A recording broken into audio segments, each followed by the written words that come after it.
St. George and the Mighty Dragon, a tale of courage, honor, and the triumph of good over evil. This legendary narrative has captured hearts and imaginations for centuries. Embark with us on an epic journey into the legend of St. George and the Dragon, a saga that reminds us of the enduring power of bravery and righteousness in a world brimming with challenges and wonders. Let's delve into this timeless tale, where the valor of St. George shines as a beacon of hope against the shadows cast by a fearsome dragon. In a time long ago, in the mystical land of Cappadocia, there lay a small, prosperous town named Cyllene. This town, nestled between rugged mountains and lush valleys, was renowned for its beauty and its people's contentment. Cyllene was a melting pot of diverse cultures, inhabited by traders from the east, artisans from the west, and farmers who tilled its fertile lands. At the heart of Cyllene's troubles was a deep, dark lake, shrouded in mist and mystery. Here resided a dragon, a beast of unimaginable ferocity and size, with scales harder than the strongest armor and breath like scorching fire. This dragon, once a guardian spirit of the land, had been corrupted by a malevolent sorcerer, turning it into a fearful creature that terrorized the town. The townspeople, desperate to appease the dragon, offered it sacrifices. Initially, they sacrificed livestock. But soon, as their resources dwindled, a darker toll was exacted, the sacrifice of their own. Each month, a lottery was drawn to decide the unfortunate soul who would be offered to the dragon, a grim ritual that ensured temporary peace. Among the people of Cyllene was a fair princess named Theodora, beloved for her compassion and wisdom.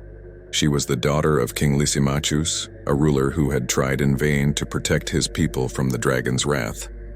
Theodora, like her people, lived in the shadow of fear, always wondering whose name would be drawn next. Meanwhile, in the lands far beyond Cyllene, there lived a valiant knight named George. Born to a noble family in Cappadocia, George was a well-traveled man, a veteran of many battles, known for his unwavering faith and his prowess in combat. After a long journey from Rome, where he had served under the emperor, George sought solace in the quietude of his homeland. One day, St. George was on horseback riding throughout the lands for no particular reason.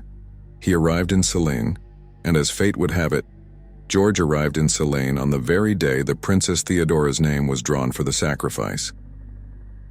The town was in mourning, extremely saddened to losing their beloved princess.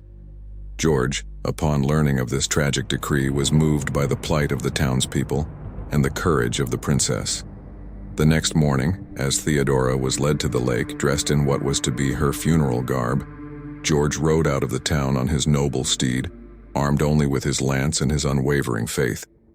He found Theodora by the lake, stoically awaiting her fate. Moved by her bravery, George vowed to save her and confront the beast. The battle that ensued was epic. George, making the sign of the cross, charged at the dragon, evading its fiery breath and striking it with his lance. The creature, wounded but not yet defeated, fought back with ferocious might.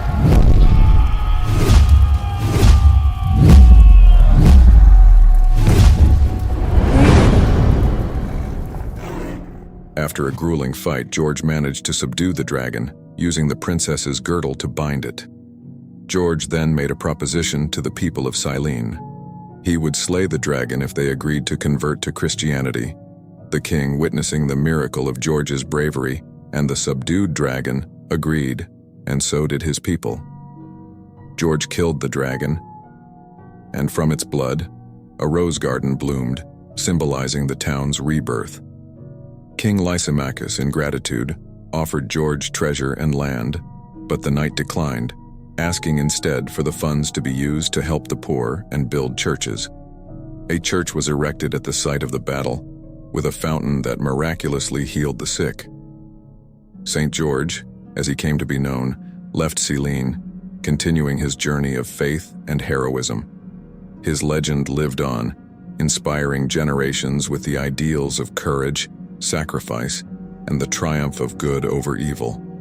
The people of Cyllene, now united in faith and peace, remembered him as their savior, and the story of St. George and the dragon became a timeless tale, echoing through the ages.